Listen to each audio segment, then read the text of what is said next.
Advertencia. Esta historia trata temas de violencia doméstica y situaciones de riesgo. Si te afecta, busca apoyo profesional. Corrió antes del amanecer. No llevaba más que la urgencia en los huesos, y 2 respiraciones pequeñas apretadas contra su pecho. Los latidos de los niños marcando la velocidad que debía conseguir. La oscuridad todavía colgaba sobre la costa como una sábana húmeda. El único sonido que se repetía con obsesiva calma era el motor del bote, una tos constante que tragaba la noche y devolvía fragmentos de aire salado. Ella miró atrás una vez, no para ver la casa, sino para asegurarse de que la sombra que la había dominado no se elevaba tras ese techo, y el océano abrió un camino obstinado. No pensó en heroísmos, pensó en manos pequeñas que aún dormían, en la almohada donde la cabeza del mayor había quedado pegada al cuello de su madre, por la misma fiebre de miedo que la impulsó ahora. Pensó en no mirar el reloj, en no medir pasos, porque una cuenta regresiva podía fraccionarla. Cada remo era un juramento, no volveremos. Cada salpicadura, una negación al silencio que los había contenido durante años. El bote se balanceó con la marea y su olor, mezcla de diésel viejo, hule húmedo, y la sal que se pegaba a los labios, se convirtió en un talismán de anonimato. No podía explicar claramente por qué había elegido esa isla. Sabía menos de mapas que de instinto. Ella recordaba vagamente aquellas costas desde un verano de infancia, la idea infantil de un lugar donde nadie preguntaba, donde la brisa borraba recuerdos. No buscaba paraísos, buscaba un respiro. La isla parecía prometerlo sin palabras. A su espalda, el mayor despertó con el temblor del bote. Sus manos se aferraron a la chaqueta de ella. La voz del niño era un hilo. «¿Dormimos aquí, mamá?» Ella le sonrió con la mitad del corazón porque en el resto bullía la enunciación de un plan que no podía nombrarse. «Por ahora», respondió, y su voz fue sólida como una piedra.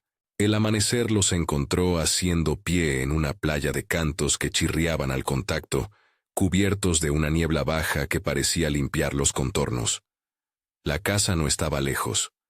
Un volumen inclinado de madera, con el techo en partes hundido, ventanas que habían dejado de ser ojos hará mucho tiempo.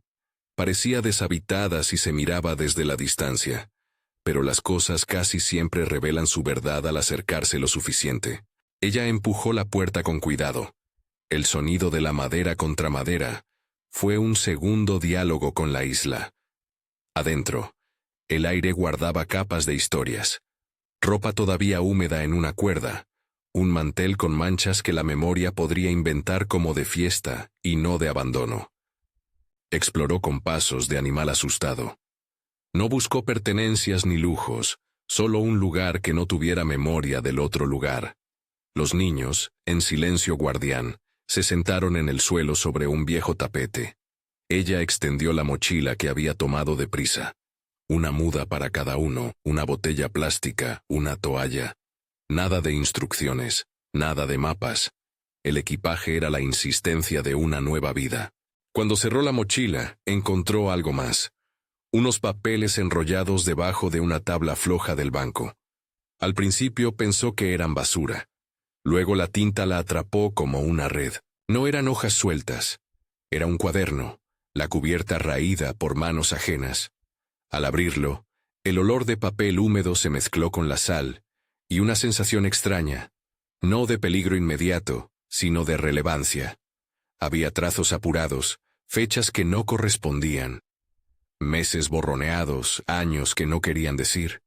Había nombres a medias, direcciones incompletas, y, lo más perturbador, pequeñas notas que repetían la misma idea: «No estoy sola aquí». Ese fragmento, leído en voz baja, le atravesó la piel. No estaba segura si la frase era consuelo o llamado de auxilio, pero sintió que la isla ya no era un refugio accidental, sino un punto en una red. Al fondo de una de las páginas había una lista escueta: objetos enterrados, lugares en el jardín marcado por una X apenas visible, La mención de una caja. La mano que escribió temblaba. Ella cerró el cuaderno, sosteniéndolo como si fuera un frágil animal vivo. Y por primera vez la soledad de la isla tomó otro aspecto. No era solo un remanso. Era un archivo. Casi de inmediato comprendió la doble naturaleza de ese hallazgo. Podía enterrar el cuaderno de nuevo entre las tablas y partir con los niños, dejando atrás toda la evidencia que podría provocar ruido, y posiblemente, peligro. O podía preservarlo, y con él algo más que una historia. La posibilidad de que las voces dentro de esas páginas encontraran oídos capaces de escucharlas. La decisión no era simple, no porque fuera valiente o cobarde, sino porque cada opción llevaba gravámenes de riesgo y de esperanza. En la primera hora, mientras la luz del día despejaba la orilla, ella revisó la casa con una mezcla de pragmatismo y reverencia. Cada objeto que encontró hablaba de otros antes: una camiseta infantil tendida dentro de un cajón, 2 cucharas con manchas de comida seca, un vaso en el alféizar que conservaba la huella de una bebida. No podía decir cuántas mujeres habían pasado por ese lugar, ni cuánto tiempo habían hecho de la madera su confidente. Solo sabía que no era la primera en llegar, y posiblemente no sería la última en quejarse en silencio. Salió al patio y con la punta de la bota removió una motita de tierra, siguiendo la intuición de la lista que había leído. No rastreó caminos ni cavó zanjas. Su gesto fue mínimo, casi ritual. Debajo de una tabla suelta, en un hueco que alguien había pensado para esconder cosas pequeñas, halló una caja metálica con el óxido, conjugándose con las notas de quienes la habían usado. Abrió la tapa con dedos que temblaban menos por el descubrimiento que por la responsabilidad que se desplegaba ante ella. Dentro, había fotos Polaroid desgastadas, una pila de papeles doblados y un celular viejo con la pantalla rayada. No era necesario ver las caras de las fotos para entenderles la urgencia. Manos que sostenían otros niños, rostros entrecortados por la distancia, una mujer abrazando a otra como si la apretadura fuera la única garantía contra la caída. Los papeles eran hojas salvadas de pedidos de ayuda, direcciones tachadas, recortes de nombres que no se comprendían sin contexto. En el celular había algunos videos, breves, entrecortados, con voces que a veces hablaban temblorosas y a veces decididas. Ella no los reprodujo de inmediato. Lo primero que hizo fue sentarse en el umbral con la caja entre las piernas, respirando hasta que el aire le devolviera la calma necesaria para pensar. Recordó entonces voces, no su propia voz, que había escuchado en la ciudad, murmullos que no se atrevía a unir en su historia, vecinos que bajaban la mirada, una mirada cómplice en la fila del mercado, la apariencia de normalidad que cubría el mecanismo de la protección a los agresores. Aquella caja podía desarmar eso, o solo volverlo más peligroso. Allí el dilema tomó forma nítida: exponer el patrón, o proteger lo que aún quedaba de su familia. La isla había dejado de ser solo un abrigo para transformarse en archivo de la verdad, y por tanto, en blanco. Fue en ese silencio, entre la decisión y el recuerdo, que escuchó pasos ajenos. No eran pasos de un hombre que gritaba ni la pisada apresurada de quien huía. Eran pasos contenidos, medidos. Ella se incorporó sin hacer ruido. Los niños, que jugaban con una lata oxidada, apenas levantaron la cabeza. Desde la ruta que llevaba a la playa, la figura de un hombre apareció. Alto, la ropa marcada por la sal y el viento, con una barca amarrada a los guijarros. No había agresión en su postura. No era un intruso que irrumpiera con violencia. Había, sin embargo, algo en la manera en que observaba la casa. No con curiosidad, sino como quien mira un territorio propio. Ella sintió un frío que no era del aire, y pensó en cubrir la caja con la manta que llevaba enrollada en la mochila. Pensó en preguntas que no quería responder. El hombre, a unos metros, alzó la mano en un gesto que podría ser saludo o aviso. No cruzó la línea de la playa hacia la casa. Se quedó donde la luz del día lo dejaba a la vista, como un guardián a distancia, o un ladrón que no ha dado el paso definitivo. ¿Alguien vive aquí?, dijo la voz desde la distancia. No esperó respuesta. Era más bien una frase que marcaba territorio, como si nombrar la presencia fuera un acto de posesión. Ella contestó con la verdad mínima, porque sabía que mentir era abrir puertas a engaños peores. «Estamos de paso», no añadió más. La respuesta le pareció suficiente. El hombre asintió y miró a los niños, como si intentara leer en sus rostros la historia que la madre no quería contar. No había agresividad. Repito, lo que había era una presencia que la isla repitió como espejo. La ambivalencia.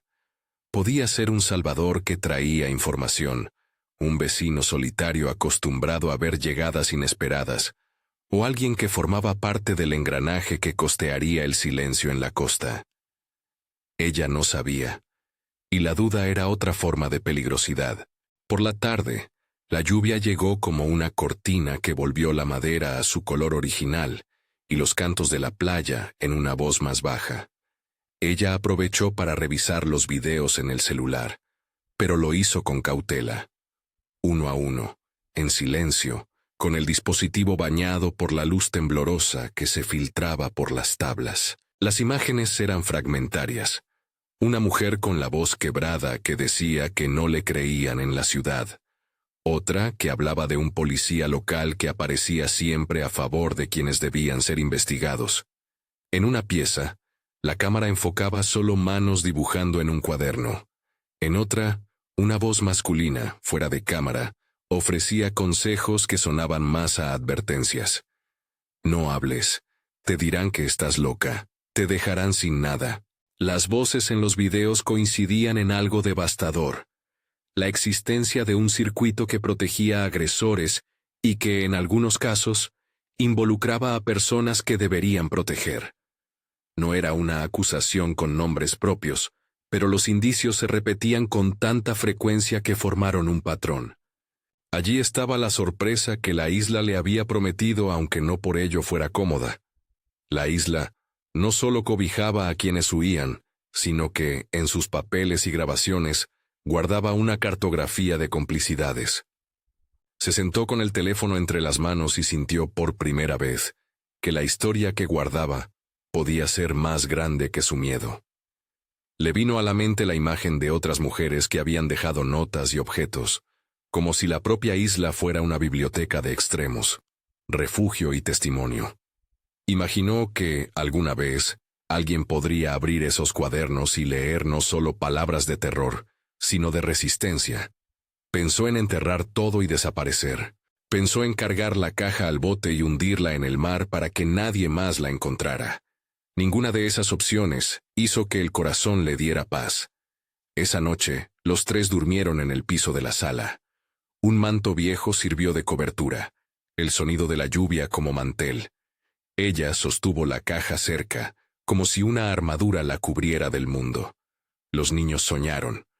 Sueños que parecían casi normales en su trivialidad un tanto feroz, y ella los miró dormir hasta que el cansancio le cerró los párpados. Soñar no era ya un acto de evasión, sino una pequeña forma de declaración. Que la vida seguía, aunque fragmentada. El amanecer siguiente entregó una certeza tangible. La casa no estaba completamente sola. A media mañana, la mujer que vivía en la casa de al lado, un edificio más firme, con una pluma de humo saliendo del techo, apareció en la puerta con una bolsa de pan. Su rostro era marcado por el viento. Sus manos estaban curtidas por años de trabajo. No dijo su nombre. Alzó la bolsa con un gesto que no fue caridad, pero sí reconocimiento. «Veo que llegaste», dijo sin rodeos. «No es lugar fácil». Ella no preguntó cómo sabía que había llegado ni por qué parecía esperarle. Los ojos de la mujer tenían una calidad de paciencia que no era indiferencia. Eran ojos que habían leído demasiadas marcas como la suya para sorprenderse. Se sentó en los escalones, y con voz baja, le contó que no era la primera en usar la isla como refugio. Habló de cuadernos escondidos, de nombres tachados y de la caja metálica que ahora ella sostenía. Le habló también de personas que pasaban por la costa, de hombres que miraban con una familiaridad incómoda, y de un policía de la ciudad que, según rumores, volteaba la mirada para quien no convenía. No nombró al policía con nombre. Habló de su función como si fuera un rol en el tablero, un peón con poderes fuera de la ley. La mujer le explicó que muchos que llegaban preferían fingir olvido. Algunos volvían a sus casas después de semanas, otros desaparecían en cartas sin remitente. Ella, la vecina, no ofreció soluciones, ofreció algo más concreto, la certeza de que no estaba sola en saber. Eso, para la madre con la caja en las piernas, valía como una moneda. Hay quien graba por si algún día hace falta, murmuró la vecina. Hay quien guarda fotos, hay quien escribe para no olvidar su propio nombre. Sus dedos hicieron el gesto de cerrar un cuaderno que no tenía frente a ella. La frase atravesó un tejido interior de decisiones. Si la isla era un mapa de silencios, también era un lugar donde pequeñas resistencias se preservaban como semillas. Esa tarde, con la caja de nuevo a sus pies, la madre sintió que el equilibrio entre protegerse y denunciar se inclinaba hacia una nueva luz. La evidencia, fotografías, videos, notas, no era solo papel.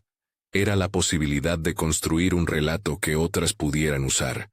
No se trataba solamente de su familia, se trataba de una cadena de pequeñas historias que, juntas, podían hablar de un patrón, pero exponer ese patrón implicaba riesgos que no podía subestimar. Denuncias que podrían ser neutralizadas, pruebas que podrían desaparecer, y la reacción de quienes habían sido señalados o de quienes los protegían. El hombre que había visto en la playa volvió a aparecer esa misma tarde.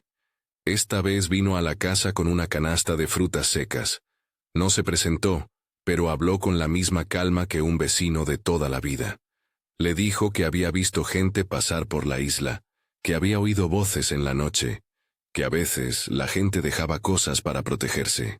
No ofreció información institucional ni consejos legales, simplemente habló como quien comparte una observación.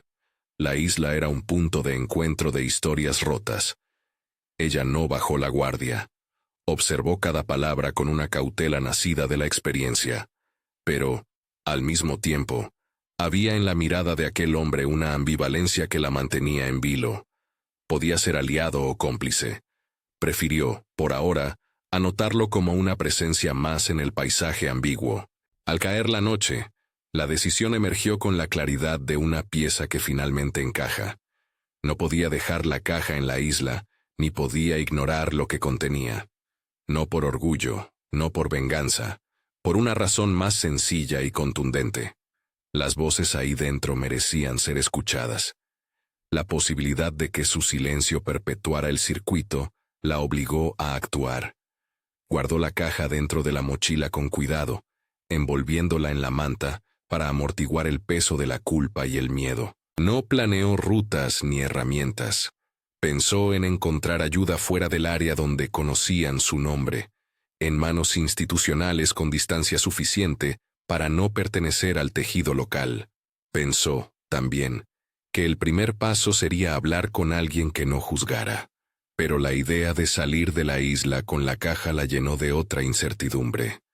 ¿Cómo encontrar a quien realmente escuchara? Antes de partir al amanecer siguiente, la madre dejó un mensaje corto en el cuaderno, una advertencia para quien viniera después o para quien lo encontrara por accidente.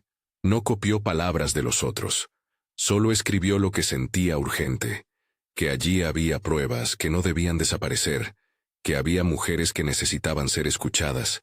No era un llamado al escándalo, era una marca para la memoria. El corazón se le aceleró cuando, en la última revisión, notó huellas recientes en la arena que llevaban hacia la casa, no desde el pueblo, sino desde la línea de rocas del extremo norte de la isla. No había forma de saber si pertenecían a quien las pisó horas antes o a alguien recién llegado. Bajó la mirada y comprendió que la isla, además de refugio, era un lugar donde acompañantes y vigilantes podían confundirse. Empacó la mochila, colocó a los niños en el bote y, antes de empujar, Alzó la vista hacia donde la manera en que el hombre miraba había cambiado. Él estaba parado en la orilla, no donde la había visto al principio, sino más cerca, a una distancia que ya no era indiferente. No sonrió, solo observó. Ella respiró hondo, y por un momento, permitió que la duda ganara terreno. Podría haber regresado, dejado todo en la casa, y vuelto a disimular que todo estaba bien. Podría haber escondido la caja donde nadie la encontrara. En cambio, con la misma decisión que la había llevado a subirse al bote antes de que saliera el sol, eligió irse. Eligió llevar consigo el testimonio de otras voces, aunque eso significara que alguien, en algún lugar, descubriría que la isla era más que una costa solitaria. Mientras remaba, su mente repasó nombres que no debía mencionar, instancias a las que no debía acudir sin garantía, la figura de una defensora pública en la que apenas confiaba porque representaba una esperanza con bordes, no certezas. Al llegar a la playa cercana al pueblo, vio la carretera larga y la camioneta que pasaba a veces por el camino. Todo se movía con la neutralidad del mundo, indiferente al peso de la caja y al temblor de sus manos. La decisión de buscar ayuda se coló en su pensamiento como una mariposa. Frágil, insistente. No era un plan armado. Era una exigencia moral. No podía convertir la isla en su tumba ni en un cajón que guardara secretos para siempre. El problema era que, al elegir hablar, abría una puerta que podía devolverle ecos oscuros. Y aún así, eligió. Apenas puso pie en la carretera, vio un hombre subiendo a una camioneta que se detuvo a 50 metros. Él les miró, curiosidad mal disimulada. Ella apretó la mochila contra su costado con la mano que no sostenía al pequeño y avanzó sin hacer contacto visual. No buscó ayuda de ese pasajero. Buscó el primer lugar donde alguien pudiera oír sin pertenecer. El pueblo no era extraño. Las miradas aquí se demoraban y las palabras pesaban.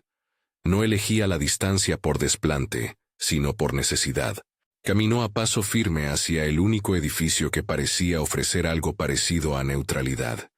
Una oficina con el cartel gastado que anunciaba servicios públicos, no porque creyera que allí encontraría justicia instantánea, sino porque buscaba posibilidad.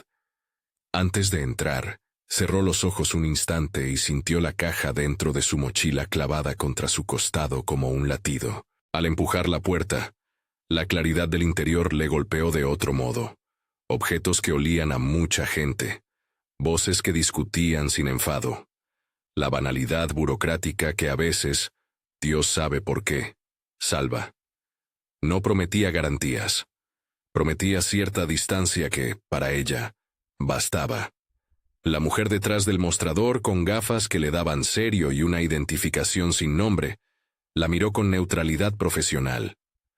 No hubo sorpresa, ni juicio, solo una pregunta protocolaria y una atención que no la transformaba automáticamente en víctima, sino en persona con un relato que debía ser escuchado.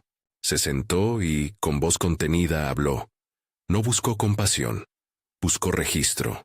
Habló de la fuga, de la isla, del cuaderno, de la caja. No sacó todo de inmediato. Guardó pruebas en el bolsillo hasta que la persona que la atendía le sugirió medidas genéricas. Conservar la evidencia, pedir protección, mantener la calma. Nada que le dijera cómo actuar en detalle. Todo lo que le ofrecía, en cambio, fue la confirmación de que su relato no caía en oídos cerrados. Mientras hablaba, su memoria devolvía fragmentos de los videos, de las fotos, de las notas que había leído. Escuchó su propia voz describiendo los papeles, las fechas, las coincidencias que la habían preocupado. La defensora, así la designó la mujer con gafas, sin usar nombres de instituciones concretas, la escuchó sin interrumpir. Le ofreció pasos generales, no instrucciones tácticas, resguardo de pruebas, acompañamiento, la posibilidad de trasladar a los niños si hacía falta. Ella escuchó y sintió un alivio que no era triunfo, sino la sensación de que la cuerda que la sujetaba no estaba más atada solo a sus manos. Al salir de la oficina con la promesa de una cita para el día siguiente, la madre tenía la sensación de llevar algo más que la mochila. Cargaba también la posibilidad de que su decisión desatara consecuencias. No sabía si el policía del que hablaban los videos sería investigado, si las voces grabadas tendrían peso. No sabía si, al hacer visible la red, provocaría represalias. Solo sabía que el silencio ya no era opción. En la noche, de regreso en un cuarto prestado en la periferia del pueblo, ella abrió de nuevo la caja. El teléfono sonó una vez, un mensaje sin texto. Y luego nada. Afuera el rumor del tráfico era una voz distante que no quería aceptar lo que había decidido. Cuando cerró los ojos, la isla volvió a surgir en su imaginación. La casa, las tablas flojas, el hombre en la orilla. La isla ya no era un refugio tranquilo. Era un punto de inflexión, un lugar donde otras historias la esperaban y donde la vida que había conocido se resquebrajaba para dar paso a algo distinto. A la mañana siguiente, antes de la cita, despertó con un sonido que no pudo ubicar, un motor lejos, pero cercano para quien vive con miedo. El corazón se le hizo pequeño contra la caja que guardaba. No sabía si había sido un sueño o la realidad llamando. Sabía, sin embargo, que la decisión de hablar la había puesto en movimiento, y el movimiento, siempre, tiene consecuencias que ella aún no podía medir. Tenía la caja a su lado, los niños aún dormían, y fuera la carretera continuaba su curso indiferente. Por primera vez en mucho tiempo, se permitió pensar en futuros pequeños, una llave propia, una tarde sin sobresaltos, una escuela donde nadie preguntara por su pasado.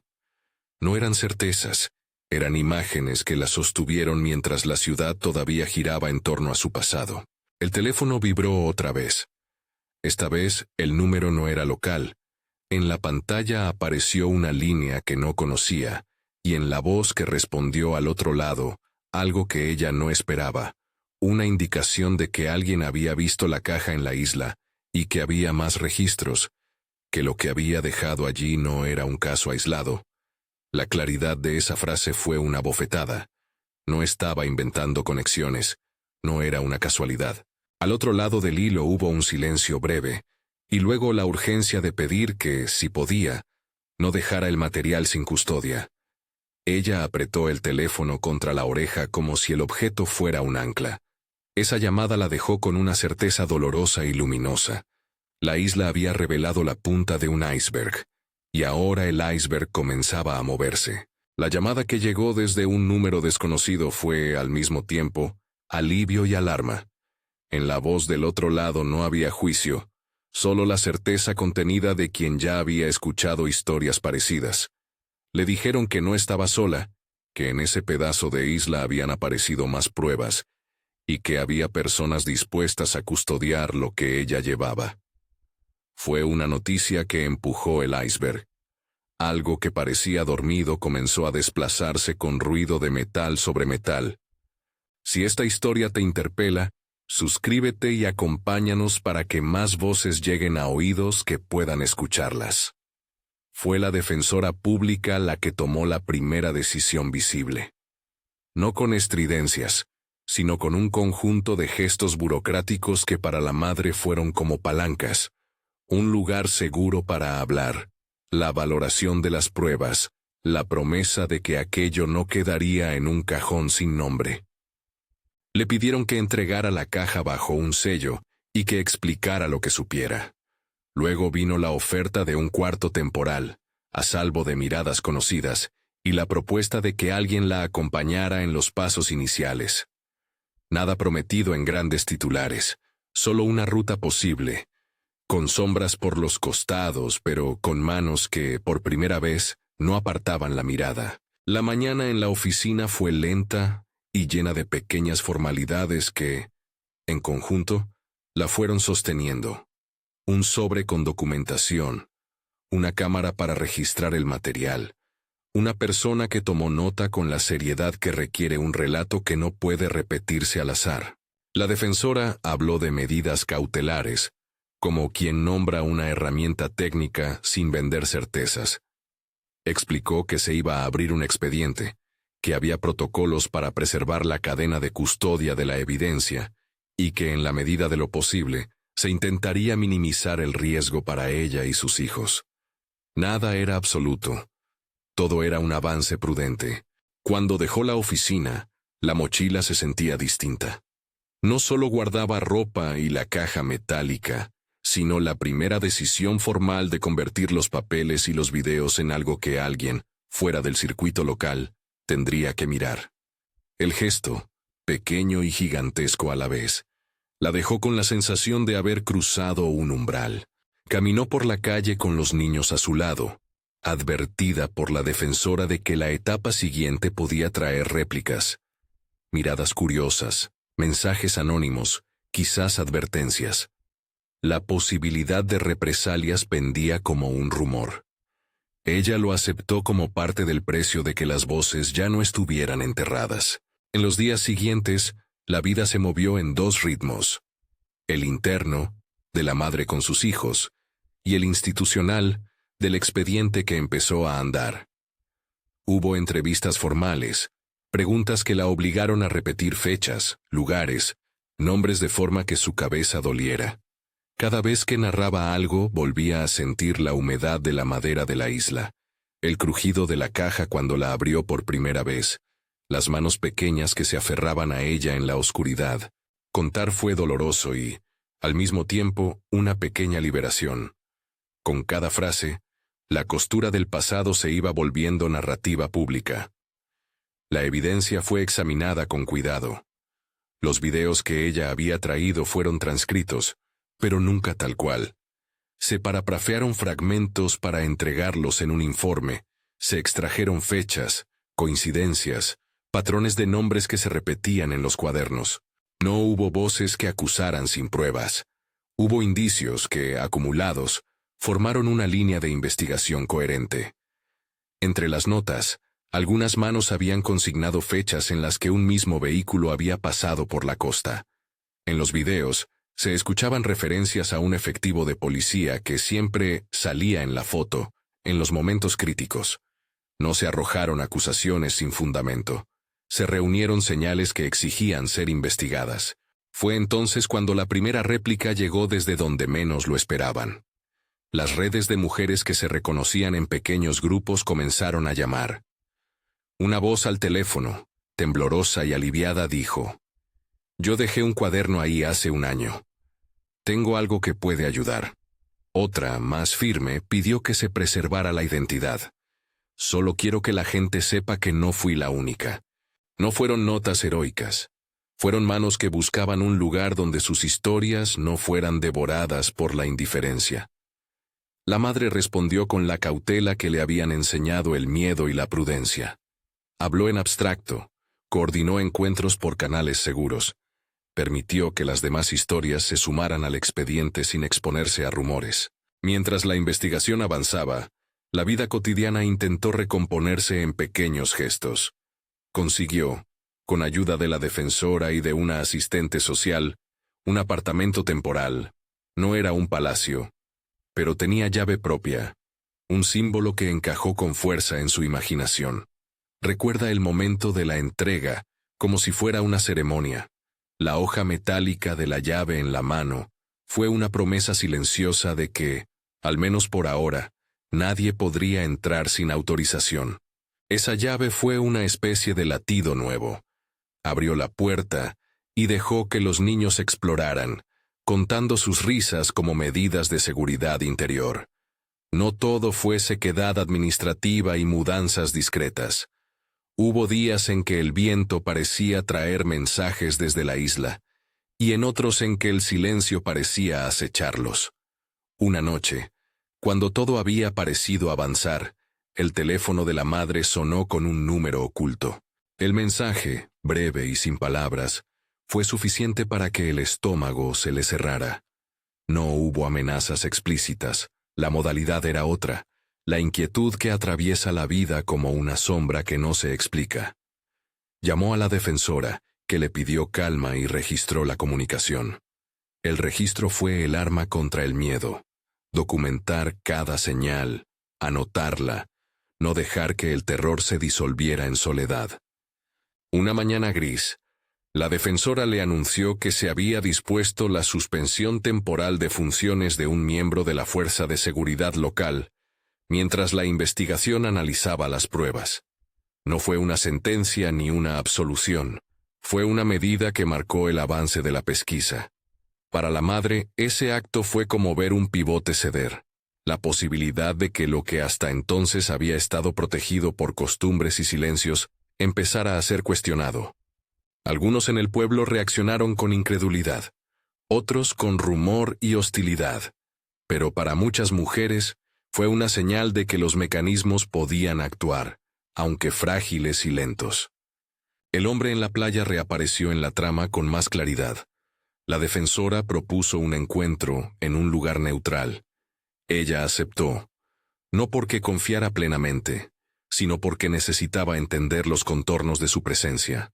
El hombre se presentó con manos curtidas, la piel marcada por el sol, y con una manera de hablar que no buscaba absoluciones fáciles. Dijo que había visto llegar barcos con mujeres que parecían rotas, que algunas le habían pedido discreción y que otras le habían dejado mensajes para que no se perdieran.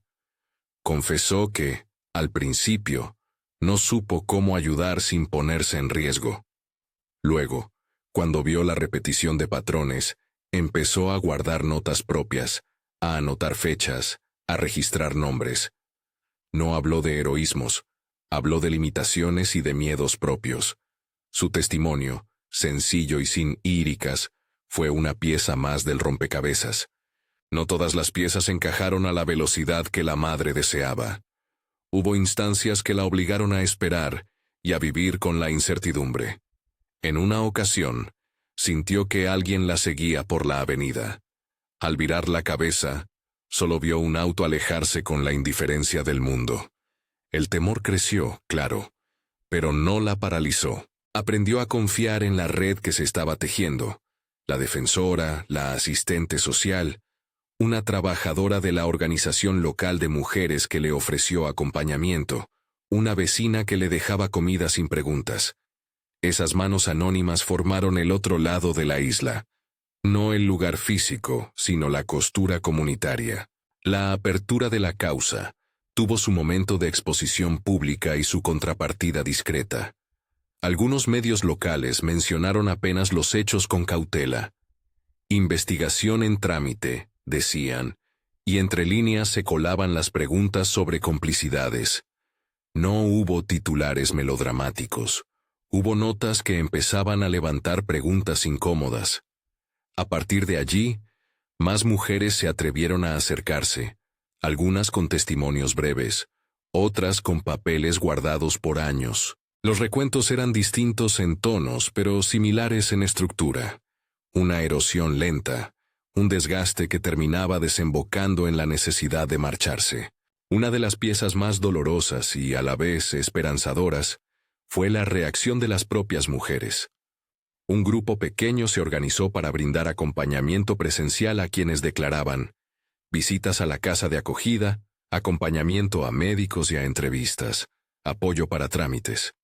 No era una maquinaria perfecta, era una red de personas que por empatía decidieron sostener y acompañar.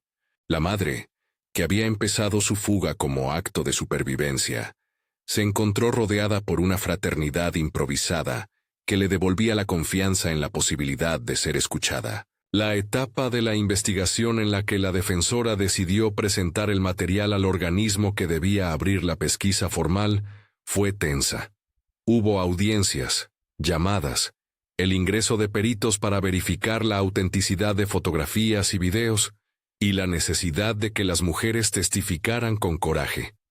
La madre se presentó a declarar, no por exhibicionismo, sino por la convicción de que las palabras tienen fuerza cuando están documentadas. Dijo lo que podía sin dramatismos, que había encontrado la caja, que allí había testimonios, que el patrón repetido entre los papeles y los videos apuntaba a un engranaje de protección. No pidió venganza, pidió que se escuchara. En una de las audiencias, cuando la defensora leyó extractos de los cuadernos, Una parafrase breve, no una exposición de contenidos íntimos, la sala quedó en silencio. No era un silencio sensacionalista. Era el recogimiento que surge cuando un número de relatos deja de ser anecdótico para transformarse en señal. Mujeres en la sala se miraron con la mezcla de vergüenza y alivio que conoce quien sabe que su palabra tiene consecuencias. La madre sintió que su decisión de salir de la isla y preservar la caja valía más allá de su propia familia. Se perfilaba como un gesto que abría puertas. Hubo, sin embargo, costos. En una madrugada sin nombre, alguien dejó una nota bajo la puerta del cuarto temporal donde vivían. No hubo amenazas directas. La nota mezclaba admoniciones y advertencias veladas. La asistente social la encontró a la mañana y la mostró a la madre con una pena honda. El miedo no era puro azar, era parte de la reacción del tejido que se ve tocado. La defensora redobló las medidas de protección que tenía a su alcance y sugirió que evitaran rutinas predecibles. No ofreció fórmulas mágicas, solo un acompañamiento práctico. Cambiar rutas, no aparecer siempre a la misma hora en la escuela, mantener la comunicación con quienes podían responder con rapidez. Eran medidas de contención, no la panacea. El esposo, al que hasta entonces solo se había referido como la sombra que los empujó a huir, fue notificado de ciertas restricciones. Se le ordenó no acercarse mientras continuaba la investigación. No hubo espectáculo. Hubo una notificación judicial que, más que un cierre, era una etapa procesal. Él reaccionó con enojo y con maniobras que intentaron deslegitimar lo contado. Llamadas, preguntas a vecinos, la búsqueda de aliados. Pero el proceso ya había traspasado el ámbito de los rumores locales. La evidencia que la madre había llevado, sumada a otras voces, conformaba un expediente que las autoridades debían mirar. Con el paso de las semanas, la vida cotidiana en el apartamento cobró matices más suaves. Los niños empezaron a recobrar rutinas, la escuela, los mates por la tarde, juegos que ya no estaban tan marcados por el sobresalto. No fue un regreso triunfal, fue una recomposición lenta. El mayor, que había despertado en el bote con la voz de su madre como único refugio, encontró la posibilidad de reír con torpeza. El menor aprendió a no despertarse ante cada ruido de la noche. Ella, por su parte, aceptó ofertas de terapia y de apoyo psicosocial, no porque se viera como mejorada de un día para otro, sino porque entendía que la reconstrucción se hace con manos. La comunidad de mujeres le enseñó a cocinar con ingredientes que desconocía. Una vecina le regaló una planta que él cuidó como símbolo de nueva vida. El hombre de la isla, con el tiempo, dio un paso más. Entregó su propia libreta con anotaciones. No buscó gloria, buscó que el registro no se perdiera. En sus páginas había fechas, horarios aproximados, la descripción de rostros que coincidían con los recortes que la madre había traído. Su gesto aportó una visibilidad que mitigó un poco la sospecha. No era un cómplice oscuro, era alguien que de forma torpe pero eficaz había ido acumulando pruebas. Su testimonio fue incorporado al expediente, y aunque su figura nunca fue celebrada con fanfarrias, representó una forma de alianza inesperada. Las repercusiones sociales se aceleraron en un sentido que la madre no había imaginado. Vecinas que antes guardaban silencio comenzaron a conversar entre ellas, no para señalar, sino para compartir herramientas de protección, cómo acompañarse, cómo documentar, dónde buscar ayuda sin exponerse. Pequeñas asambleas de mujeres surgieron en casas, en plazas, con la intención de generar redes donde contarse fuera posible sin humillación. Esas voluntades no transformaron la situación en una solución definitiva, pero sí ofrecieron una contención colectiva que redimensionó el dolor individual. Un momento importante llegó cuando, por primera vez desde la fuga, la madre volvió a la isla. No fue una visita de nostalgia, menos aún de revancha. Fue un viaje breve, autorizado por la defensora, para dejar una nueva entrada en el cuaderno que ella había encontrado. Caminó por la misma playa donde había desembarcado. con la mochila al hombro y la caja ya vacía, sus contenidos custodiados por la institución. Dejó una nota que no buscaba la épica. Agradeció a quien hubiera guardado historias antes que ella, y pidió que cualquier otra que llegara a la isla encontrara la posibilidad de ser escuchada. No hizo ceremonias. Dejó las palabras con la calma de quien cierra un ciclo que apenas comienza. La cámara de un periodista de un medio de alcance regional filmó, por entonces, una pieza que no buscó los grandes titulares, sino la sutileza de la reconstrucción. El reportaje habló de procesos, no de búsquedas de culpables sin juicio. Muchas de las mujeres que habían colaborado pidieron anonimato. Otras decidieron contar su nombre. El debate que se abrió en la plaza fue, sobre todo, el de cómo transformar la atención mediática en medidas concretas. Más apoyo, capacitación para funcionarios, redes de contención. La madre observó la repercusión con la cautela de quien sabe que la exposición puede ser útil, pero también peligrosa. Eligió dar entrevistas con la defensa presente y con límites claros sobre lo que quería compartir. Durante la fase de audiencias y reconstrucción probatoria, se presentaron pruebas suficientes para que la autoridad competente ordenara medidas de protección más estrictas.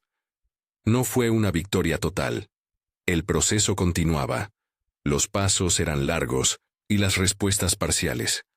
Pero para la madre fue suficiente saber que, mientras el expediente avanzaba, su familia tenía mayor margen de seguridad. En la escuela, las maestras fueron informadas de manera confidencial para evitar que los niños sufrieran preguntas indeseadas. En la vecindad, algunas personas se convirtieron en puntos de apoyo constantes. El tiempo no perfeccionó todo. Hubo noches en que la madre se despertaba con el recuerdo de la casa en la isla y con la sensación de que el motor del bote todavía golpeaba en su pecho. La memoria es eso, un territorio que no se borra por decreto. Sin embargo, también hubo mañanas en que la sonrisa de sus hijos llenaba una taza de té y todo parecía más liviano. En la mirada de su hijo mayor, empezó a asomarse una confianza tímida, un movimiento hacia adelante que le devolvía a ella la posibilidad de proyectar. Al cabo de unos meses, la investigación alcanzó un punto de inflexión. La persona de la fuerza de seguridad que había sido señalada fue imputada en una causa formal y apartada del servicio. La medida fue, de nuevo, administrativa y procesal, no una sentenciación definitiva. Para la madre, aquella resolución fue agridulce. Alivio por ver que el proceso no se estancaba, pero la conciencia de que la escena no terminaba ahí. La justicia, como la vida, avanza por etapas y no por aplausos. En paralelo, la comunidad activó iniciativas para ayudar a más mujeres. Un pequeño grupo se organizó para acompañar a quienes decidían declarar. Formación breve sobre cómo relatar hechos sin victimización. Redes de apoyo para alojamiento temporal. Y una lista de profesionales disponibles. No fue una política pública perfecta. Fue la respuesta de personas que se cansaron de mirar hacia otro lado. Esas acciones, combinadas con la labor de la defensora, empezaron a transformar el panorama local, ofreciendo alternativas que antes parecían inexistentes. La madre, que había huido sin certezas, encontró en ese movimiento una nueva identidad. No buscó protagonismo, pero sí se permitió convertir su experiencia en un catalizador para otros. Empezó a participar, desde la discreción, en reuniones de apoyo. Escuchó y aprendió, y en ocasiones compartió su camino para que otras no sintieran que la soledad era el único vehículo. No era una líder concebida por el aplauso, sino una mujer que, habiendo atravesado el miedo, ofrecía su testimonio como mapa provisional. El hombre de la isla, con quien la madre mantuvo una relación de respeto y sospecha al principio, pasó a ser una figura reconocida en el expediente como testigo. Relató detalles que ayudaron a recomponer trayectorias, y su colaboración demostró que la complicidad no siempre es homogénea. Hay quienes callan por miedo y quienes actúan con la discreción de proteger sin exhibiciones. Su registro, junto al material de la caja, permitió a los investigadores armar una historia más compleja que la de una sola familia. Hablaba de mecanismos sociales, de silencios pactados, de la forma en que ciertos espacios se vuelven invisibilizantes. La madre no ignoró las limitaciones del proceso. Cada paso tenía su costo emocional, cada testimonio la obligaba a revivir escenas con la cautela de quien no quiere caer en exhibicionismos. Pero también vio cómo su decisión de preservar la caja había generado un movimiento. Otras mujeres que temían hablar comenzaron a acercarse, y las instituciones, presionadas por la suma de voces, tuvieron que actuar. No fue una revolución, fue un corrimiento, gradual y necesario. El cierre más íntimo llegó cuando ella y sus hijos recibieron las llaves definitivas de un departamento modesto. No era la culminación de la justicia ni la promesa de una vida sin sombras, pero era una narrativa tangible de cuidado. Al girar la llave en la cerradura, pensó en la isla como partida y no como destino. La casa en la playa ya no era un refugio secreto, había cumplido su función y había entregado lo que guardó. Ella dejó una nota final en el cuaderno que ahora se conservaba en la institución. Un agradecimiento a quienes habían guardado historias antes que ella, y una petición para que quien llegara después encontrara apoyo. No dejó consignas sensacionalistas. Dejó una invitación a la memoria compartida. Aunque la investigación continuaba, la vida empezó a reconstruirse con otras materias. Las sonrisas de los niños, las recetas nuevas en la cocina, la rutina de ir a la escuela sin sobresaltos constantes. La madre, que una vez huyó con la urgencia pegada a la piel, ahora caminaba por la ciudad con menor tensión, aunque no sin cicatrices. Aprendió a nombrarlas sin que definieran todo su presente. Ese aprendizaje fue paulatino, con buenos días y retrocesos, con instantes de claridad y noches en que la memoria volvía a visitar la isla. La sorpresa mayor no fue un cierre judicial fulminante, ni una exposición mediática que lo cambiara todo de la noche a la mañana. Fue la multiplicación de voces, la sensación de que su decisión de no enterrar la caja había permitido que otras palabras, antes mudas, se sumaran. Mujeres que vivieron situaciones parecidas comenzaron a organizarse de manera más estable. Algunas pidieron orientaciones jurídicas, otras ofrecieron redes de acompañamiento. La isla, que había sido lugar de refugio y escondite, se transformó en un símbolo de algo más amplio. El punto donde el silencio empezó a ceder. En un encuentro modesto, organizado por el grupo de apoyo, la madre dijo unas palabras que no buscaban el énfasis, sino la honestidad. Habló de miedo, de la primera noche en el bote, de cómo sus manos temblaron al abrir la caja por primera vez. Habló de la decisión de ir a la defensora, y de la sorpresa de encontrar allí escucha y actos que no prometían milagros, pero sí pasos. No pidió mártires ni premiaciones. Dijo, simplemente, que hablar había sido una opción que les permitió empezar a construir alternativas. Muchas manos se alzaron en señal de reconocimiento. Otras se abrazaron sin palabras. La historia no termina con linternas y aplausos. Quedó abierta en el expediente que aún rodaba por pasillos judiciales y en la vida cotidiana de una mujer que aprendió a sostener la incertidumbre con menos miedo. El esposo, con procesos en curso, enfrentaba instancias legales. No se trató de una absolución automática, ni de una venganza pública. Lo que cambió fue que la escena que antes se cubría por rutinas y silencios se volvió visible al menos lo suficiente como para que hubiese redes de protección. Meses después, la madre regresó por última vez a la playa donde todo comenzó.